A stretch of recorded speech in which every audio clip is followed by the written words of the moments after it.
Pakistan cricket team के allrounder Imad Wasim की Pakistan team में वापसी हो चुकी है, पाकिस्तान के स्क्वाड में शामिल हैं। लेकिन सवाल ये पैदा होता है कि इमाद वसीम की वापसी किन शराइत के ऊपर हुई है और इमाद वसीम और मोहम्मद आमिर ये दोनों अब बाबर आजम और रिजवान के लिए क्या मुश्किलात खड़ी कर सकते हैं, इसका हम जायज़ा लेते हैं।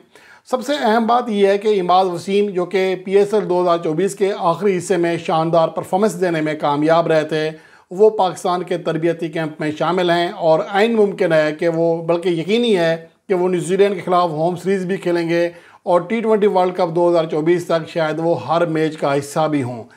लेकिन अब अहम बात यह है कि इमाद वसीम किन शराइत पर वापस हुए हैं। क्या अगर उनकी बात ना मानी गई तो क्या एक बार फिर वो रिटायरमेंट की जानिब जाएंगे? इसके हवाले से जो इतलात हैं, जो कि PCB हुकाम के साथ मुलाकात के बाद जो तस्करे अब हो रहे हैं, जो मामलात हो रहे हैं, उसके बाद ये बात 100% क्लियर है कि उनका बाबर आजम के साथ या किसी और के प्लेयर के साथ कोई मसला नहीं था। वो दर हकीकत लीग्स खेलना चाह रहे थे और वनडे के लिए वो खुद ही नहीं खेलना चाहते। कई सालों से वो पाकिस्तान में डोमेस्टिक वनडे क्रिकेट नहीं खेले हैं और अभी भी जो उन्होंने रिटायरमेंट ली है वो T20 क्रिकेट खेलने के लिए ली है, ना कि वनडे या टेस्ट खेलने के लिए। तो इसका मतलब ये है कि एशिया कप 2023 या वर्ल्ड कप 2023 खेलने के हवाले से अगर ये कहा जाए कि उन्हें ड्रॉप करने की वजह से इमाद वसीम को रिटायरमेंट का फ़ैसला लेना पड़ा, तो ऐसा बिल्कुल नहीं है। असल मसला ये है कि वो NOC चाहते थे लीग्स में, लेकिन बार बार उन्हें परेशान किया जा रहा था, उनको NOC नहीं दिए जा रहे थे, जिसकी वजह से उन्होंने रिटायरमेंट का ऐलान किया था। और रिटायरमेंट लेने से पहले ही, काफ़ी दिन पहले, न्यूजीलैंड का टूर करने से हुकाम को बता दिया था कि वो अवेलेबल नहीं होंगे। तो ये सिनारियो था। अब जो मसला ये है कि एक तो ये कि जब यह मुलाकात हुई है PCB हुकाम के साथ, तो इतलात ये हैं कि कोई ऐसी बात नहीं हुई है, दोनों तरफ से राज़ी थे। यानी PCB हर हाल में इमाद वसीम को वापस लाना चाहता था, जबकि इमाद वसीम भी नेक नियति के साथ पाकिस्तान टीम में कम बैक करना चाहते थे बग़ैर किसी शर्त के साथ। अलबत्ता एक चीज़ ये हैरानकुन हुई है, पहले ये इतलात थी कि सेंट्रल कॉन्ट्रैक्ट में A कैटेगरी मांगी है इमाद वसीम ने, लेकिन वहाँ पर सिनारियो बिल्कुल चेंज हो गया। या इतला गलत थी या फिर इमाद वसीम का माइंड चेंज हुआ कि उन्होंने कहा कि मुझे सेंट्रल कॉन्ट्रैक्ट चाहिए ही नहीं।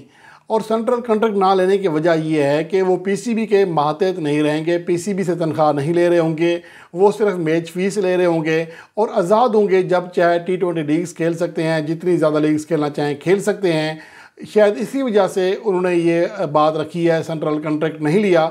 दूसरी जानब एक जो बुरी खबर है वो बाबर आजम और रिजवान के लिए जो मुश्किल खड़ी हो सकती है कि कल को वो भी कह सकते हैं कि जिस तरह इमाद वसीम और मोहम्मद आमिर T20 लीग्स के लिए पाकिस्तान से सेंट्रल कॉन्ट्रैक्ट नहीं ले रहे, तो ये चीज़ उनकी जानिब से भी आ सकती है। उनके लिए मुश्किलात ये खड़ी हो जाएंगी कि फिर उनके फैंस भी शायद रिएक्शन देंगे, जो कि अभी चाहते हैं कि वो पाकिस्तान के लिए हर हाल में खेलें।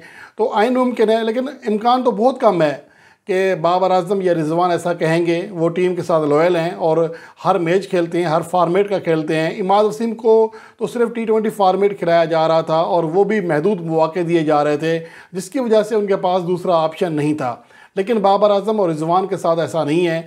लेकिन बहरहाल ये चीज़ एक अच्छा साइन नहीं है। कल को और भी पाकिस्तान के सीनियर प्लेयर इस रविश पर चल सकते हैं कि हम सेंट्रल कॉन्ट्रैक्ट नहीं लेते, हमें T20 लीग्स खेलने की ज़्यादा से ज़्यादा परमिशन दी जाए। तो इसके लिए ज़रूरी है कि पाकिस्तान क्रिकेट बोर्ड का जो थिंक टैंक है, ख़ास तौर पर जो सेलेक्टर्स बने हैं, इनको चाहिए कि इसके हवाले से कोई पॉलिसी तैयार करें ताकि उस पर किसी को इतराज़ भी ना हो। तमाम प्लेयर्स को ऑन बोर्ड लें, सबसे मुशावरत करें और ऐसी पॉलिसी बनाएं कि सब के लिए वो काबिल कबूल हो। ये नहीं कि एक बंदा सिर्फ 2 लीग खेल रहा है, मोहम्मद हारिस जैसा बंदा जो जिसकी ज़्यादा सिफारिश नहीं है, वो बेचारा बांग्लादेश प्रीमियर लीग खेलने के लिए बांग्लादेश पहुँच कर वापस आ रहा है, उसको NOC नहीं दी जा रही। दूसरी जानब एक खिलाड़ी, उसको ये कहा जा रहा है कि आप साल में 2 से ज़्यादा गैर मुल्की लीग्स नहीं खेल सकते, जबकि दूसरी जानब वो खिलाड़ी जो कि पाकिस्तान टीम के लिए खेलते हैं वो एक साल में 4-4 गैर मुल्की T20 लीग्स खेले जा रहे हैं। तो ये नहीं होना चाहिए। ये होना चाहिए कि यह सब के लिए यकसां सूरत हाल होनी चाहिए। अलबत्ता ये हो सकता है कि अगर एक खिलाड़ी की ज़रूरत नहीं है उसको आप ज़्यादा T20 लीग खिला सकते हैं, जिससे वो पाकिस्तान टीम का हिस्सा नहीं है, पाकिस्तान ने टेस्ट सीरीज़ खेलनी है लेकिन वो T20 प्लेयर्स हैं, तो ये सिनेरियो हो सकता है।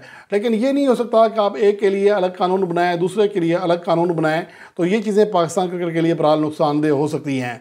अब सूरत हाल ये है कि इमाद वसीम की जानिब जो वापस देखना पड़ रहा है, तो ज़ाहिर सी बात है कि इमाद वसीम की अब वैल्यू होगी। पहले जैसा नहीं होगा कि आप इनको बगैर बताया ड्रॉप कर दें, ये मामला अब नहीं चलेंगे और चलना भी नहीं चाहिए। मेरे ख्याल में जब मोहम्मद नवाज़ ने परफॉर्मेंस नहीं दी थी, गो कि जब मोहम्मद नवाज़ को लाया गया तो इमाद वसीम की अपनी परफॉर्मेंस ख़राब हो चुकी थी और ये बात मैं कई बार बता चुका हूँ, स्टेट्स बता चुका हूँ। लेकिन अहम चीज़ ये थी कि मोहम्मद नवाज़ को जो तजर्बा किया गया, शुरू में थोड़े बहुत कामयाब रहे, लेकिन जैसे जैसे वो नाकाम हुए तो उनको चाहिए था कि इमाद वसीम को फिर वापस ले आते या कोई और अच्छा ऑलराउंडर तैयार करते, लेकिन ऐसा हो नहीं सका और ये पाकिस्तान क्रिकेट के लिए एक तरह से बदकिस्मती है।